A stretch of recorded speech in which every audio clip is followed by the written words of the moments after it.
ability to just recruit anybody anyhow, merely because you want to fix them into the system. Unlike your promises you make to young people that we will take 100,000 of you will get a job today, 200,000 will get this job tomorrow. You will not be able to do that. Your money cannot sustain those ones today. Yeah. So always you think that they should let you do that. They will run country with you. You'll be getting the support, but you'll not get the support to do the things that are frivolous. Tell the people to fasten their belts, that this country will head in a better direction, and that we are going to go through some tough time.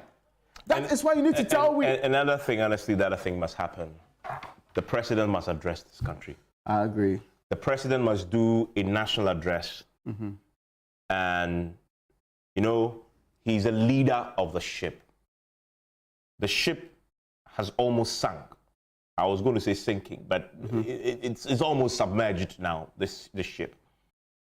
And yet, we haven't heard from the captain of the ship.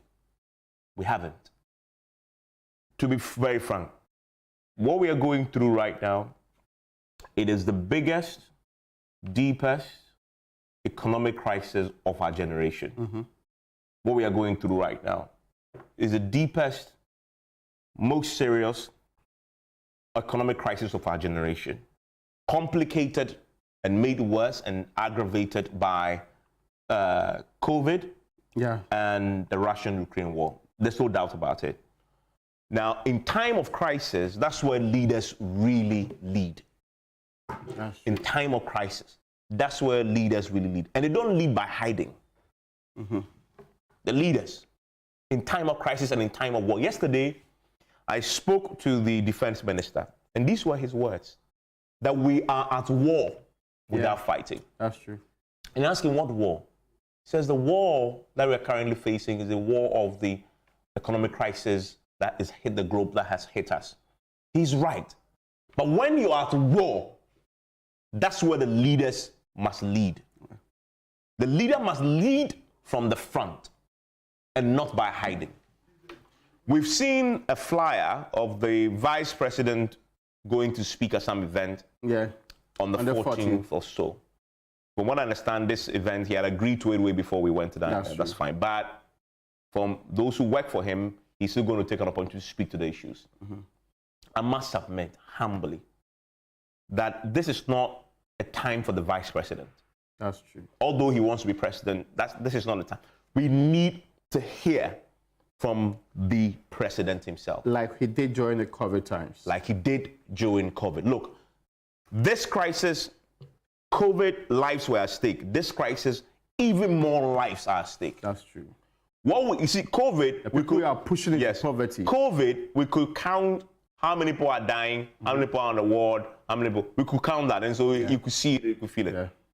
When you're in an economic crisis, it's difficult to count how many people are dying because of the crisis. It may not be direct. Yes. They won't come to you. Exactly. People cannot find food. They won't go to the hospital and say that I cannot find food to eat. Yes. And they end up dying in the hospital. Yes. It's not going to happen anyway. So, Mr. President, if you found the need, and rightly so, to address us during COVID, one crisis, now you have multiplicity of crises all happening at the same time. You have a confluence of crisis.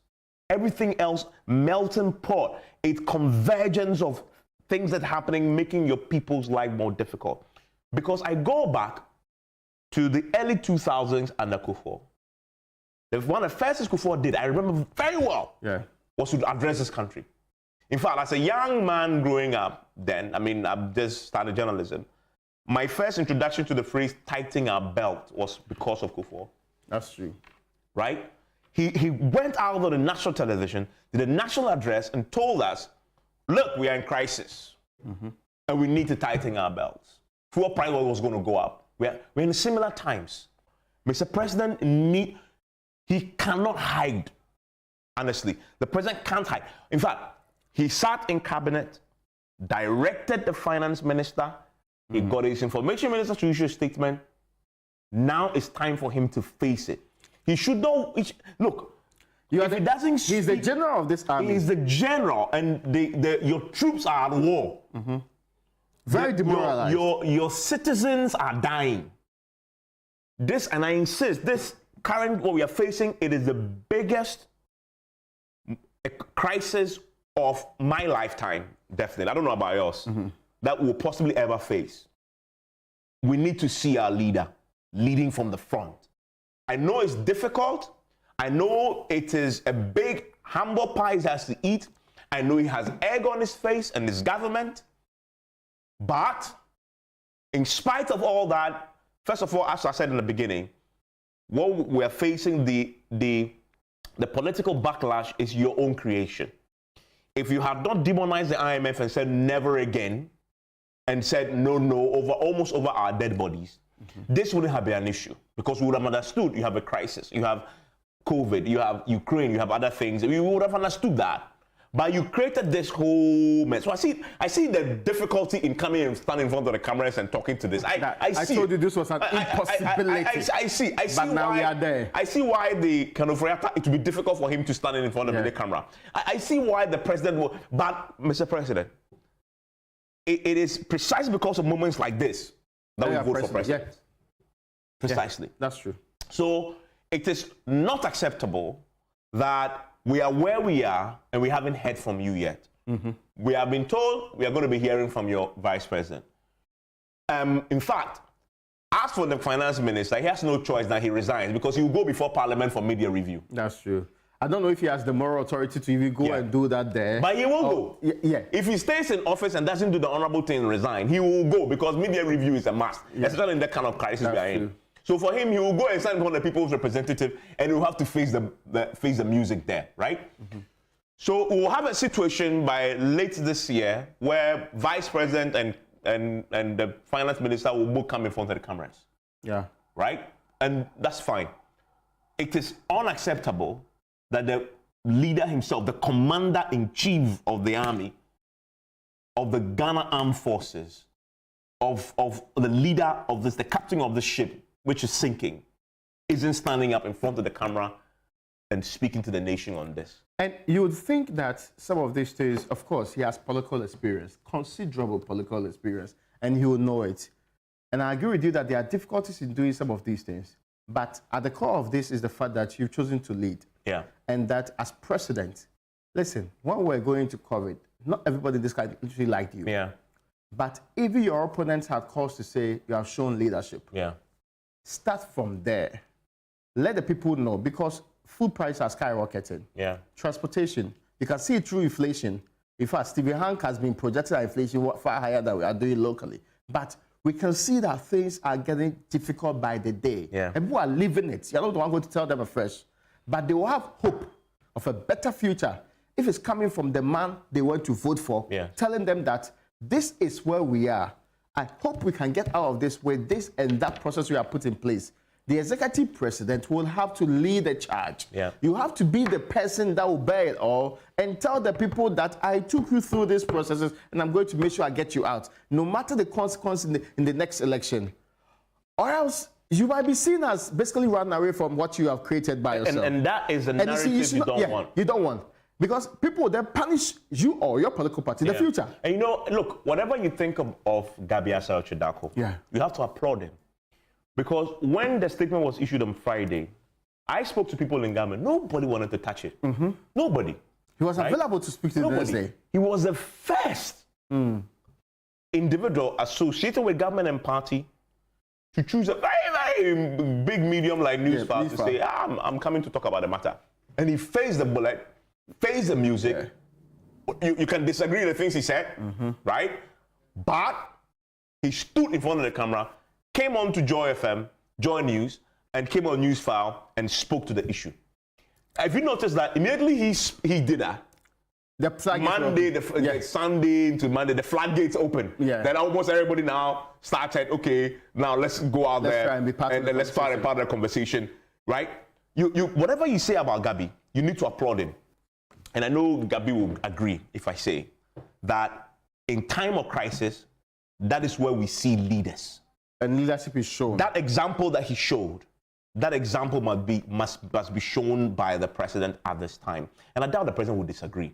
That the way he rose to the occasion didn't only lead Ghana, he inspired the whole continent. In fact, there are others for other parts of the world that were very excited by how you displayed your... He inspired the whole continent, going to the front of the cameras. using phrase that was quoted all over the world.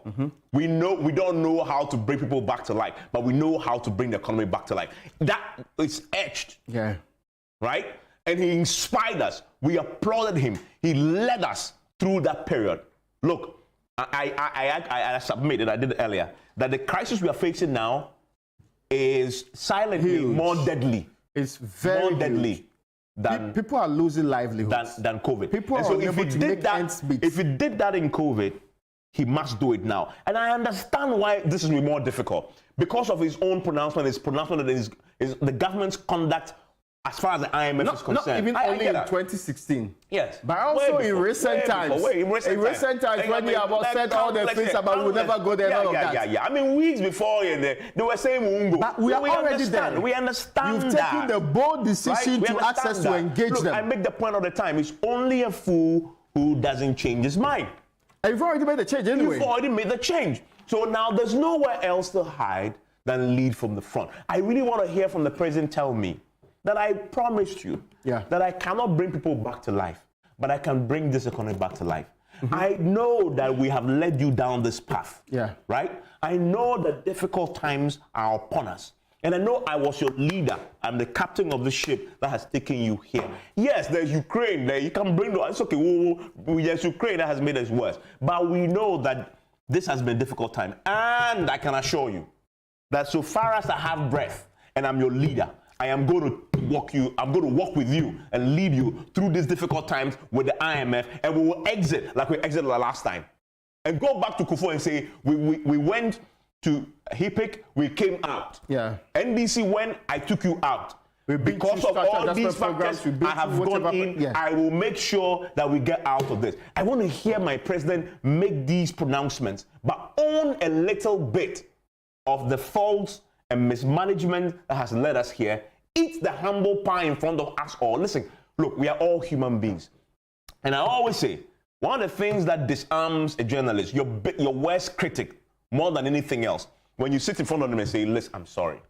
And, begins to admit all the faults in times past. I have made some mistakes. We have made some mistakes in the way we've handled this economy. We admit some mistakes. Look, immediately you utter those words, it changes the conversation. It completely. It flips it upside down. Because you see, the president is the person who is best placed to do this because he's exiting. That's true. He's done. I mean, he's not running again. Everything now is legacy for him. Everything is legacy, right? He will be the first president in history to come before a people and say, yes, we made some mistakes, but we are going to get you out of it, right? The points that he will score with that, it will shut up his opposition. But then what it means is that you will galvanize the people who will say, the workers who are on strike, it will calm them. If you hear your president say, I feel your pain, I made mistakes, but I'll get you out, it will calm the situation. It will pour a lot of cold water, and people will be, the tension, this country is as a vehicle, it's overheating. Yesterday, the defense minister was clear to me that he is worried as a defense minister and that what is happening so important now could destabilize us. And he was asking the workers to say, think about your future generation, that what you're doing now could hurt us. And it's true, it could. But if you everything is grinding to a halt. Everything. We have an economy not doing well. The education system is also in its own lead from the front. I rest my case. Now, I have to conclude on this particular point because he has said it all. We cannot continue to be in this period where there is definite silence from the President of the Republic of Ghana. That's dangerous. If he doesn't intervene, the space will be filled. And as is being consistently the case, the space is already being filled. We need action, and hopefully the President will deliver the action. Thank you so much for joining us on today's edition of State of Play.